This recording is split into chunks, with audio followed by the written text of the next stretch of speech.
Hi, I'm Alyssa Salazar, I'm Caroline Grace. And I am Jornaya Matthews. and we're going to talk about our discussion that we all agreed on is talking about confidentiality within our programs and just focusing on those policies and how we could do better to serve our community. So, I wanted to talk about my confidentiality policy within my program, and it's basically like the overview. Like, there's 4 pages to the program to like the confidentiality and like the other policies within either you're working or especially when you're volunteering there.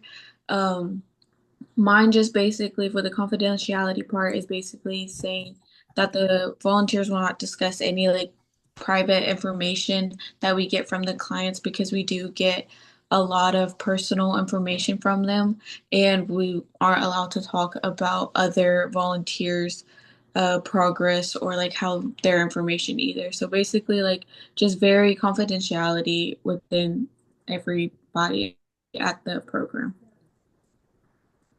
Yeah, I think going off of that, I see this policy being used so much where I volunteer. I'm at this children's after school care center. So we work with like a lot of kids who may come from like tougher backgrounds. So they share a lot of private information with like volunteers and like workers there. And I think with just like this policy being put in place, it kind of just sets like clear expectations and like it helps the organization run smoothly and it in a way builds trust between like clients and workers. I Same. agree. Okay, yes. Mine's is very similar. I'm kind of like Caroline. I work with children, but the policy or the privacy policy, the confidentiality policy for the housing authority as a whole, just states kind of like what you guys said, like we're not allowed to go out and discuss any information about the like applicants, like people who are putting in their application to get on the or get into the housing authority divisions. We can't, like, if you work in the facility or you're a volunteer at the facility and you know like a criminal background of one of the applicants or one of the residents, you're not able to just go out and discuss their criminal background with people. We do have some residents who come from the women's shelter. We're not allowed to discuss their treatment. We're not allowed to discuss their abuse to anybody, and it's not our place to bring it up to them. And then just going into the after school program, just like Caroline said, like you have a lot of kids who come in there with rough backgrounds or like just are going through like the horrible situations, and they come in and you create this safe environment for them, and so they feel like it's okay to open up to you, like you as a volunteer or just somebody who works in that facility. You cannot go out and share what these kids have told you to just anybody. Like you can't even talk about it unless it has something to do with like maybe suicide or like they're being, touched inappropriately. Those are the only times that we can actually go and, like discuss that with other people like in the agency. But other than that, no, we are not allowed to open our mouths about anything that the kids have told us. You can't go off and just throw it around because it's very fragile. Like this stuff is not to play with. So that's basically what the policy, I feel like confidentiality says as a whole. It's like you are not allowed to discuss anything that somebody else just told you, period. Yeah, I agree. I think it's such an important thing to be put in place and especially in like workspaces like this, especially. Most definitely. Most. I like one of like the other similarities and like the difference I was like getting from both of y'all's confidentiality policies within y'all's program is that like y'all work with like basically like younger people, and at the food bank we basically just work with like a whole variety, but mainly we also like see there's like different ethnicities that we see, like more Mexican families or like whatever other race, but like it's super important, like you said, like confidentiality is so important because like these people are going through a tough time, and like the last thing they need is like someone talking about their stuff and just putting their business out there.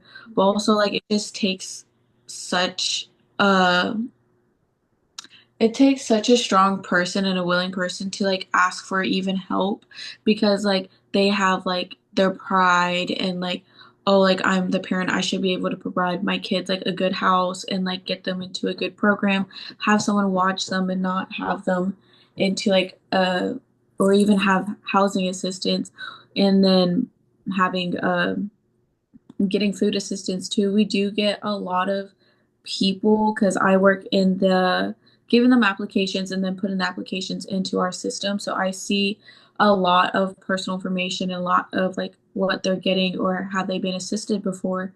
And it's very like emotional, I would say, but it just like reminds me also like this is like someone else's life, and like I know personally me and my family that we like to have our confidentiality, and like we're going to help, we expect them to at least to keep that to like them and not just, oh, you know, this person blah blah blah and this and that. And but I really do think it's like confidentiality is so important to these people because they are struggling, and like just to go ask for help is such a good thing too. And we don't want to betray that like trust that we have with these clients. Yeah, most definitely. It's a huge thing for them to come out of their shell and ask.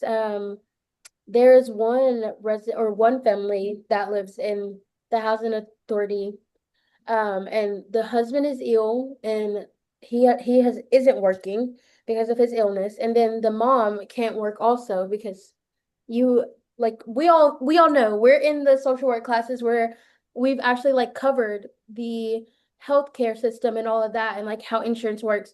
So we know that if you're making above a certain amount of money, even if it's like $5 over, you can't qualify for like Medicaid or Medicare. So the mom had to quit her job in order to qualify.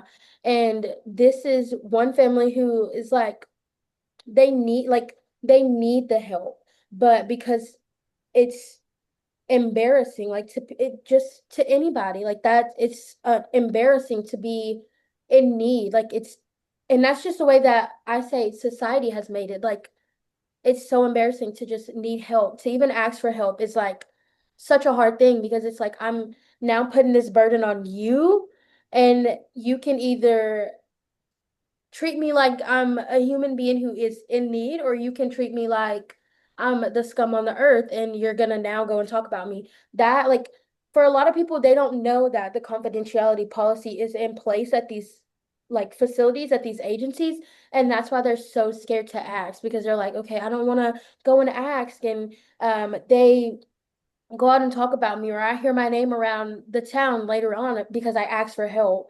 So yeah, going and asking for help and going and say like, hey, like I'm actually in need. Like I don't have this. I don't have a way to get this. I don't have the money to get this right now.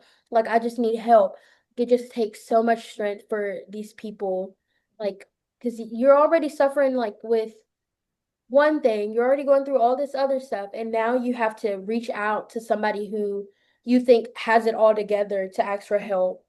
So if you really look at it like in that aspect, like I wish everybody would know about like the confidentiality policy and how it's set in place, because I feel like more residents and more people would actually go and like ask for help in times of need instead of like keeping it to themselves because it's embarrassing. Yeah, I feel like if more awareness was brought about this topic, I feel like a lot more people would come out and ask for help. Because, yeah, it is super hard. But Yeah. yeah, I think we all made some really good points. So I'm super glad that I was able to talk to y'all. Yes. Glad we got to speak about this. So Okay,